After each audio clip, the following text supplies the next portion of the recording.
I'm sure ang dami sa inyo excited for this new device ni POCO. And this is the POCO X7. Ano nga ba meron dito? MediaTek Dimensity 7300 Ultra. Crystal Rest na 1.5K 120Hz na AMOLED curved display. 50MP ang kanyang main camera sensor with OIS. IP68 dust and water resistance. Plus malaki ang kanyang battery, 5,110 mAh. More details after this quick intro.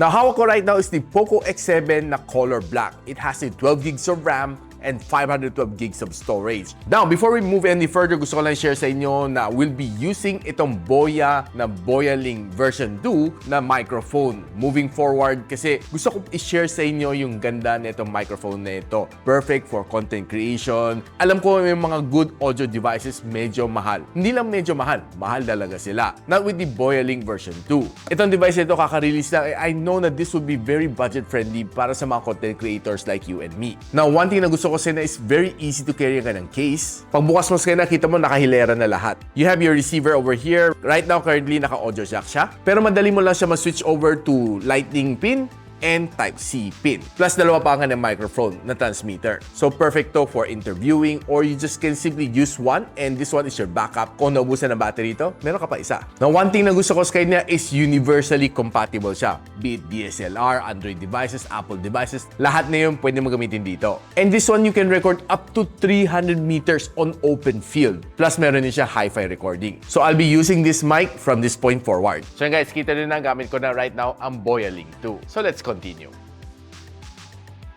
Now, one thing to appreciate dito sa POCO X7 is magandang kanyang likod. I was really surprised na ang ganda ng kanyang mixture ng color. Yellow on the side and black on the center. And ang laki ng POCO print yan dito sa kanya, which I don't really like that much. Masyado lang loud yung POCO logo dito sa gitna. But yung kind of faux leather finish dito feels really nice and very premium hawakan. And I kind of like yung kanyang ring dito na may gold emblem. Looks really premium. Now, another thing to like din dito sa kanya is manipis ang phone and it has a curved display. Makita mo halos manipis ang kanyang bezel dito sa gilid, though medyo makapal ng konti sa ibabaw and sa ilalim. Yung katamtaman lang, hindi naman siya super nipis. Overall, magaan tong phone na ito and it feels light on my hand. And yung grip nito sa aking kamay is saktong-sakto lang.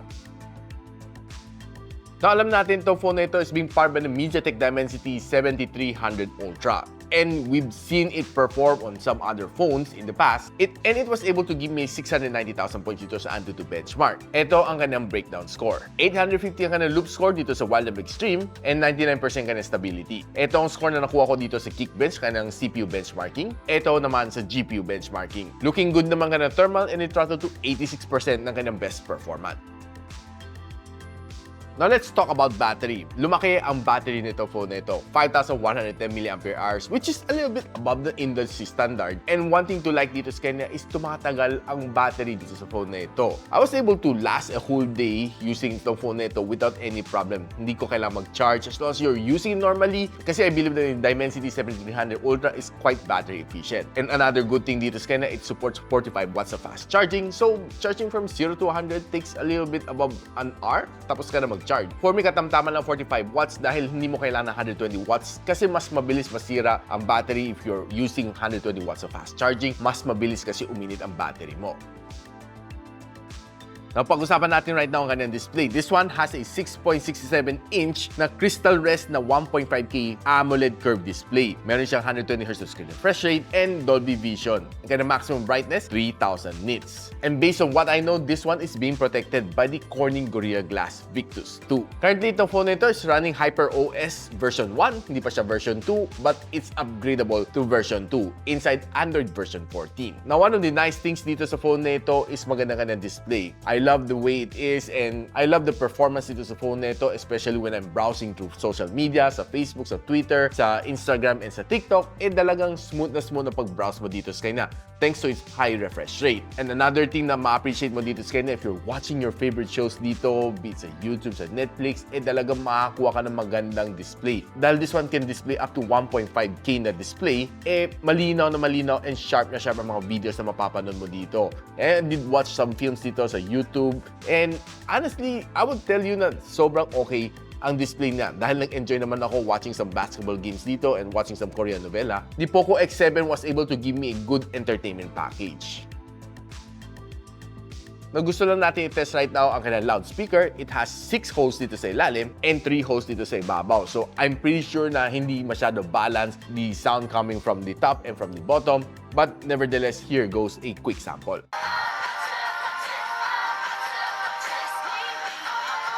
For me, the sound is good and average. It's not really that loud, katamtaman lang for me. But I've seen a lot of other phones na mas malakas pa ang speaker kaysa dito. But for me, it's average. Probably for some other people, it might be already good.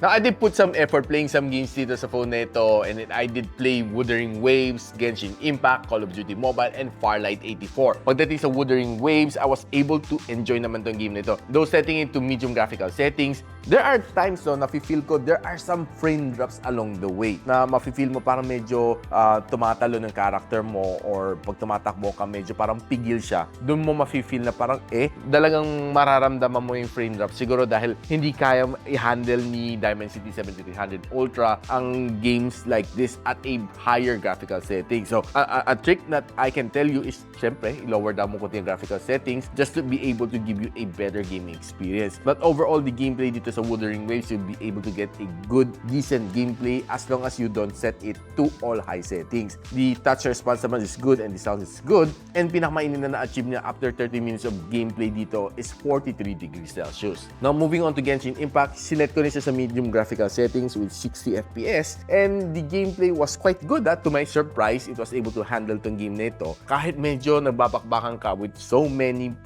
enemies on the field, talagang wala ako masyado na feel na frame drops kanya. To my surprise, and it gave me a good experience playing this game. And after 30 minutes of gameplay, I would tell you na hindi siya super duper init at 44 degrees Celsius. Pagdating naman sa Call of Duty Mobile, sinagad-sagad natin ang graphical settings siya. So, alam naman natin, kaya naman na i-handle. And the gameplay was really smooth. I was able to play several ranked matches dito sa kanya and giving me a really good experience dito sa Call of Duty Mobile. The controls is responsive. I was able to enjoy it. And the sound was just okay. After 30 minutes of gameplay, 43 degrees Celsius ang pinakamainit na na-achieve niya. Pagdating naman sa Farlight 84, nilagay ko rin siya sa kanyang medium graphical settings. Hindi ko naman siya sinagad-sagad kasi alam naman natin si Farlight 84, pagdating sa mga chips like this one, hindi mo kaya isagad. One thing to like dito sa kanya at medium graphical settings, kayang-kaya naman niya i-handle to. And to my surprise, it was really good. And playing 30 minutes of ranked matches dito, pinakamainit, 41 degrees Celsius lang.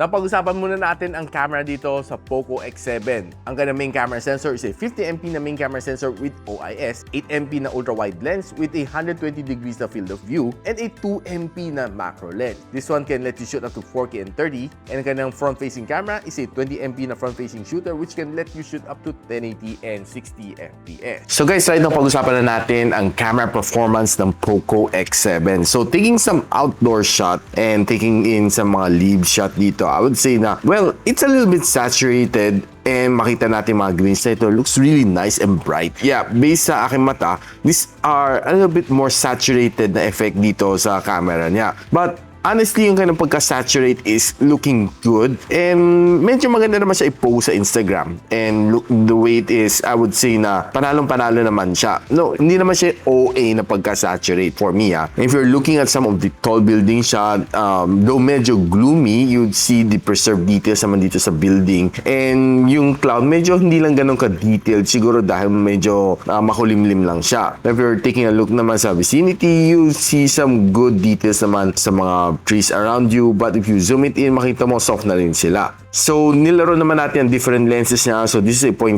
na ultra-wide shot, this is a normal shot, and this is a 2x zoom shot. Now you see some similarities between yung kanyang ultra-wide shot and yung kanyang normal shot. Medyo halos same lang yung kanyang color approach, no? Except that pag if you zoom it in using the 2x zoom, medyo iba ang color blue ng kanyang building dito as opposed dito sa blue sa kanyang normal shot. Medyo darker blue shade na ang dating na dito. Na kung nag-focus ka naman on a certain subject, you get a really nice pop out ng kanyang subject and maganda naman kanyang pagka-background blur. If you're trying to take some Christmas flower shot, looking good naman ang kanyang pagka-red. And you're trying to take some flower shot din naman, it looks kinda good naman. Now, I was able to take some of this food shot on outdoor condition and looking good naman siya. Mabilis naman mag-focus ang camera ni POCO X7 based sa akin experience. Nag-try din naman tayo ng indoor food photography. I was able to take in some nice shot dito sa kanya, taking some of this nice delectable na foods sa loob ng hotel. And yeah, makita mo pag zoom in mo dito, no, makita mo lahat ng mga details dito sa kanya nuts, which is definitely good. Na makita natin itong photo nito under the direct halogen bulb. On other brands ng mga smartphone, when you take this shot, medyo maging orangey ang effect niya. Pero not only POCO X7 to my surprise, makita mo ang ganda pa rin ng kanyang attack dito sa mga shots na ito, which is for me, not so bad ang kanyang shot dito. Now, honestly, I was able to take a lot of food shot dito using the POCO X7. If you can't get enough of my shots dito, which I cannot show it too much to you, syempre limited ng ating airtime, feel free to visit me on my Facebook page at gadgetsidekick para makita mo ang ibang shots na nakuha ko using my POCO X7. Now, trying to take some wine shot dito and some mga cocktail shot and see na talagang kayang-kaya naman mag-perform nitong camera ni POCO X7. Now, trying to take some Christmas decor shot, you'll see yung kanyang litaw ang mga subject dito sa kanya, which is for me surprisingly really good. And lalo na itong figurine shot na ito, I kinda love this shot though. Very simple, pero ang ganda ng kanyang datingan dito sa shot na ito. Kahit itong mga gown shot na ito, I love them. Kasi ang simple ng pagkakuha ko. This is probably one of my favorite shot among all of the shots na nakuha ko. Very simple, maganda pag-focus dito sa kanyang Christmas decor. And yung kanyang stairs is blurring all the way to the background. Looks good. Itong another apparel shot na nakuha ko, looks really nice. I love this shot. Nung padilim na, was able to take in some really nice shot din using this camera. Though medyo madilim na at this certain point of time, medyo na-enhance naman ng camera ang effect ng sky, no? Making it look a little bit more of a bluish sky than a dark sky. For me, personally, not so bad ang kanyang night mode. Now, checking some selfie shot naman on outdoor, I would say na good ang kanyang camera. Looks good and was able to take in some really nice snaps dito on outdoor condition. And no, medyo smoothen na aking mukha dito. But nevertheless, I would say na not so bad ang mga photos na nakuha ko dito sa POCO X7 using the front-facing camera. Now, if you're bringing indoor, equally nice. Though medyo a little bit softer, pero not so bad pa rin ang mga shots na nakuha ko dito using the POCO X7, be it on indoor and outdoor. Now, if you're using the front-facing camera to take a vlog, I would say na pretty decent ang kanyang camera. Smooth and yeah, hindi siya shaky to my surprise. Ang ganda ng kanyang image stabilization. And if you're using its rear camera to take a video, I would say na maganda rin ang kanyang video resolution. And I'm just using my bare hand taking this video. Hindi siya shaky. Quite smooth ang transition nitong video na ito, which is something that you'll appreciate from the POCO X7. Now guys, ano masasabi ko dito sa performance ng POCO X7? I'm really surprised na ang ganda nitong phone na ito. And to me, this is probably one of the phones na dapat nyo abangan itong start ng 2025. Dahil this one, I'm not quite sure kung anong presyo niya, but I'm pretty sure na hindi lalagpas siguro to ng 15,000 pesos based sa aking guesstimate dito sa Philippines. With all of the good things na na-feature dito, curved AMOLED display, it has a good camera, it can give you some good, decent gaming experience. The POCO X7 is definitely one that you should keep your eyes on this 2025. Kayo guys, ano tingin ninyo? Aabangan nyo itong POCO X7? And of course, syempre, kung gusto nyo mag-content creating on the POCO X7, pwedeng-pwede siya, and it's also perfect together with the Boya na Boya Link version 2, which I'll post on the link on the description box below kung saan mo na pwede ito mabili for your content creation. Now guys, if you want to know kung saan nyo mabili ito, I'll be updating the links on the description box below. If you like this video, don't forget to share it to your friends, and a sub to this channel is definitely awesome. I'll see you on my next one. And so, ako pala si Richmond, and you're watching Gadget Sidekick. Like and subscribe to my channel. Don't forget to hit that notification bell. For one of my latest uploads, click nyo dito. And for one of my popular uploads, click here.